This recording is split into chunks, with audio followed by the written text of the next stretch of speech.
Sometimes, mental illnesses start like this: in unhealthy relationships, in loss of personal identity, in loss of belonging. I stop belonging to myself. I give up on myself. I give up on myself. I give up a little today. I give up a little tomorrow because the other person is exhausting me. The other person is draining me, and why don't I have the courage to take a stand? Soon I will lose the ability to manage. Then the other person becomes the owner of my affections. He starts to control my joy. It is so sad when you realize that your joy depends on the other person and not on you. Something is wrong. Are we doing something wrong? The other person is not responsible for mine. The other person even participates in my joy. The other person even helps me promote joy. Let's not be hypocrites. A bad word that comes from the other side hurts me. A motivating word hurts me. The other also helps me be happier. But the first space where this joy needs to be cultivated in me is when I take care of myself. When I spend time with myself on my projects, on my commitment. When there's a dependency, a kidnapping, subjectivity.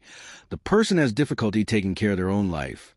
Do you know, or maybe even have experienced this in yourself? When you are in a relationship where you are constantly looking for where the other person is, what they are doing, what they have been with, where they are, and you should be taking care of your own life. These relationships that are sometimes unhealthy, they cause such great harm that sometimes a person lives in a relationship like this. 45 years old, I know dating. Spence, non-mode experience in which the neurosis is so much that the girl, the boy, they are constantly monitoring each other. 30, 40, 50 messages a day. What do you have to give satisfaction? Where are you? Who are you with? What did you do, and when will you be back? When should the meeting be to share the day? To be happy because you are together? It is to wash dirty laundry. Why didn't you warn that you were there? Why didn't you tell me? So, the meeting that should be to be enjoyable, to build what in the future could even be a marriage, becomes a space for cultivating neuroses. It can't be like this. If you realize that you are too worried about your partner's life and forgetful about your own life, something is wrong. You need to first be aware that your first responsibility is not the other. It is yourself. That you can only take care of the other after you have taken care of yourself, he said. The park relationship starts with the other. Not doing that is sick. It just ends up being selfish, right? And if I get on well with a relationship, I can only take a step toward the other after I have conquered my territories. True charity only exists when I am. To love, when I am free to give, I am not acting out of need. Because sometimes even our charity is not out of love. It is not because we want to be seen. Sometimes our charity is around our peacock spirit. I need the other to see me. I need the other to notice me. So I do charity, I do this, I do that. But that is all empty inside me. It doesn't fulfill me. It doesn't make me happy. My God in heaven, the charity that I do needs to be in line with what I know about. This inner freedom of mine motivates me to conquer more and more the territories that are mine, knowing my defects, my possibilities, so that later I take a step in the other's direction and do the same in his life. Instead of being a kidnapper, I want to be a liberator. I don't want to establish friendships in which I play the role of kidnapper or hostage taker. It only makes sense for us to establish relationships if it is to help the other to achieve this inner freedom. That's what we say, isn't it? We need to have friends who make us friends of Jesus. I learned a phrase from my friend Marina Patrol back in Belo Horizonte. It's true. I need to have connections with people who will motivate me to live this inner freedom.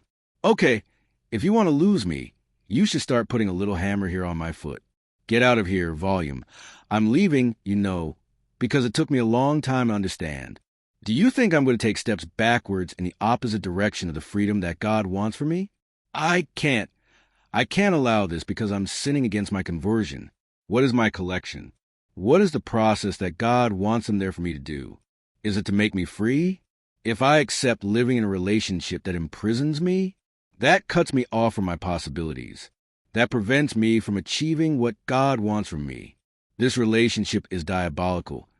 Even if it seems holy, even if it seems cute, can a mother do this to us? Do you want a love that is more sacred than mothers?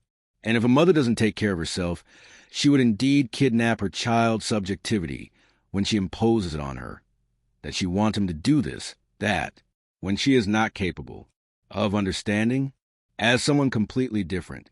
My son is not an extension of my drawings. That is very cruel.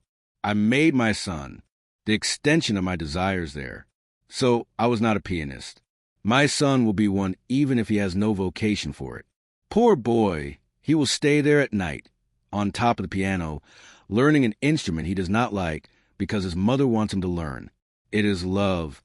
It is, above all, the investigation of possibilities. Then I come in there to promote. If I can enter your life to help you reach your best side, I am good, you know? Now, if I enter your life to deprive you of reaching your best side, I do not make any difference. I can perfectly well stay out. If it is to establish a bond of friendship, of dating, of marriage, let it be with someone who is interested in your liberation. Because if not, be careful. This love can be in captivity. Look, I'm going to tell you something. If you haven't read this book, please. Allow me if some people think the book is a little complicated in the first parts, right? Isn't it? Many times we need to overcome laziness. If you have the opportunity to read this book, read it. Because it's amazing how reading this book awakens in us the awareness that we are alive. Are there any marks? I forgot to say. Sometimes we don't realize that we are tied up. It's because we got used to the captivity of kidnapping. So there comes a time. After a long time of kidnapping, we even start to become friends with the kidnapper. Cooper's kidnapping, that's what we observed. Have you heard the testimony of someone who was a kidnapper after a while of kidnapping? They become friends with the kidnapper for the sake of survival. Sometimes we're like that inside the house. Husband, wife, mother and son, friends. A bunch of people. A kidnapper who is incapable of provoking. Give you a cry of freedom. Get out, enough. I don't want to live this slavery. If it's to stay by my side, if it's to be here by my side, let it be to help me do. What does God want to do in me? Please, don't come and be an obstacle.